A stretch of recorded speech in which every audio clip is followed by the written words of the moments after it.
94 Rocks, Jay-Z backstage once again at Rockfest 2024. It's the Dirty 30, and today we've got Winston from Parkway Drive. And first of all, I believe this is the first time you've ever been here. First of all, welcome to Wisconsin. What do you think of the place? Beautiful. Like, how can you complain? Stunning day, nice people, grass is green, rock's loud. It's good. Let's talk about you and Parkway Drive, and you're all over the world and that. So let's talk about being in the States here. What do you like about playing in front of the people from the States? A lot of passion for rock in general, a lot of passion for heavy music, and like we're probably, I'm going to say, on the more energetic, I'm going to say more extreme end of what people are kind of listening to, and the show goes with that as well. And I love the fact that the energy that you give gets sent straight back at you in a really, really nice way. It brings everything up a level. So yeah, it's cool. You guys have been doing this for a while, and actually we can talk about this right now. I think you got coming up this fall a 25th anniversary tour. 20 years. 20 years, that's right. 20 years coming up.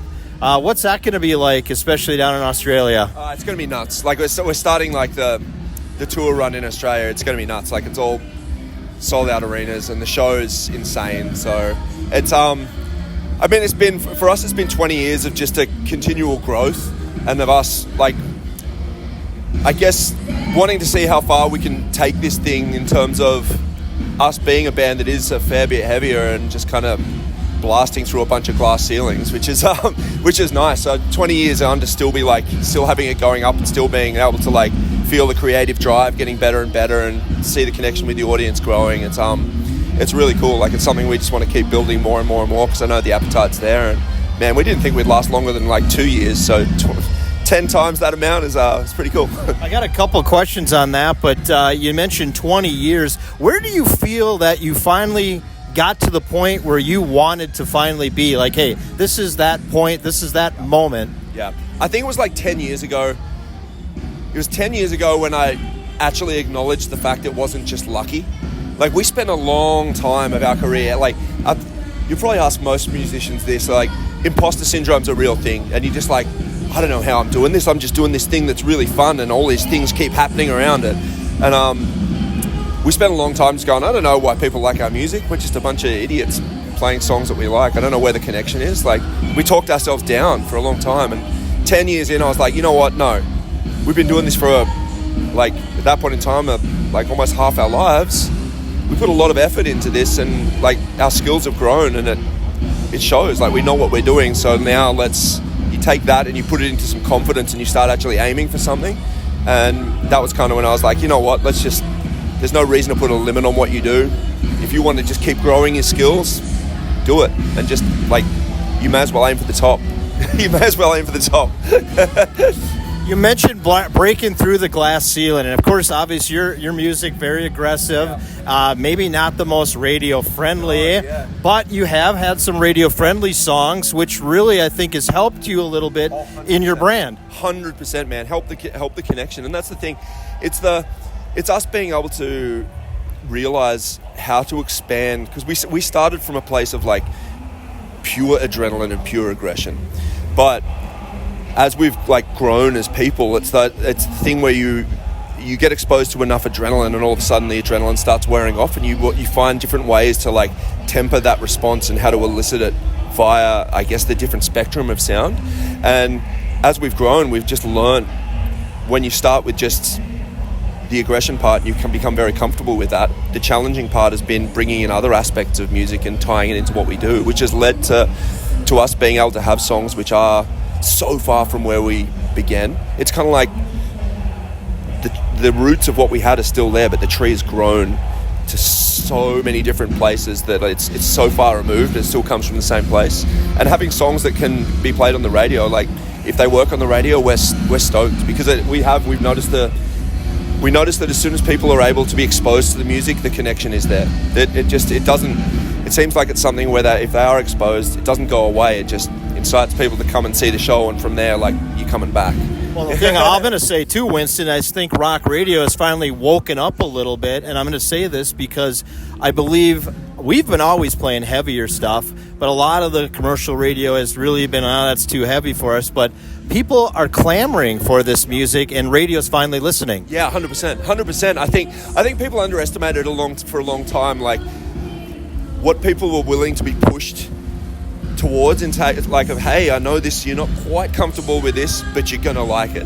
And it's like, it happens over the years, like it's that ebb and flow of like of risk and going, no, we're just gonna stay with that thing that's comfortable. But you look at like what happened with new metal back in the days, and like Korn breaking through, and Limp Bizkit and Linkin Park and all of that kind of stuff. Like, at that point in time, that was confronting as hell. I mean, there was a time when glam metal was confronting as hell, and at some point in time, there's such a push that people are so, like, the sugar becomes so much that you want that little bit of sour to like heighten everything. And at this point in time, I think like that aggression and that slightly heavier sound is, people are ready for it. So I'm stoked, man. That's the thing. It works great for me. I'm someone up there just like raging on stage. So I'm like, hey, come and rage with me. Let's talk about the Darker Still album. That's been out for a little bit now. Give us a little bit of that and kind of your makeup behind it, and maybe where you're going with something new. Yeah, I mean, Darker Still was kind of like the culmination of everything we'd put into the growth of the band, fully realized in terms of the sound. Like, there's our first ballad on there. There's sounds that are so far removed, like I said, from the roots, but at the same point in time, it's got some of like the heavier, darker material that we've ever made on it, like all rolled into like the one kind of perfect crystallization of the entire band's history, which is really neat. It's not so much like a departure of sound as it is like a pinnacle of like the sound that we're aiming for. It's been amazing to tour the album. Like, the response was absolutely awesome, and I think, man, it's like a year and a half, it's almost 2 years old now. We started writing some new stuff, and you can expect some new stuff from us. We're not sure when it's coming, but we're definitely working. We're not sure how it's going to come out either. Like, it's interesting because like the music landscape just keeps changing. But either way, like, every time you finish an album, you always hope that there's more, that the well will fill back up again. Like, you leave it all in the studio. We don't write like 50 songs and then go, let's pick the 10 best. We're just like, no, this is the art, this is the album, there's nothing else.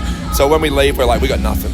I hope we have more inside us, and whenever it comes back and we're like, here's some new songs, I'm like, we're still going, this is it. And yeah, we got more stuff coming, and it's going to be just a continuation of what we do, but like, I mean, that's always what we've done. Awesome. Hey, I have seen you some videos, you jumping in the mosh pits and that. Are you a little nervous to do that every once in a while, or are you okay with that? I'm fine with that. It's great. I mean, that's What's what, it like being in dude. that? That's what I started. I started in the pit before I started in a band, so it's awesome. That's the thing. But it's different. When you were back, before the band, you were Winston. Yeah. Now you're Winston from Parkway Drive. Kinda, but I'm still that guy. That's the thing. I'm still me. It's like, honestly, it's the raddest. Been the raddest part of like these last few shows that we've, like, this last cycle of shows we did. Because like, I can't remember who came up with the idea. It's just like, why don't we just get like a mini stage and just dump it in the middle of the pit, and you just play in the pit.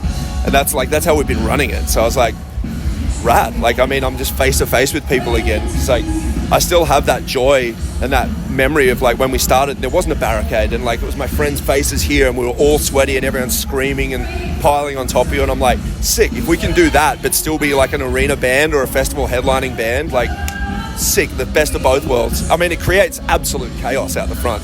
You feel that mini stage like lift and start moving around just with the swarm of people. But that's the fun.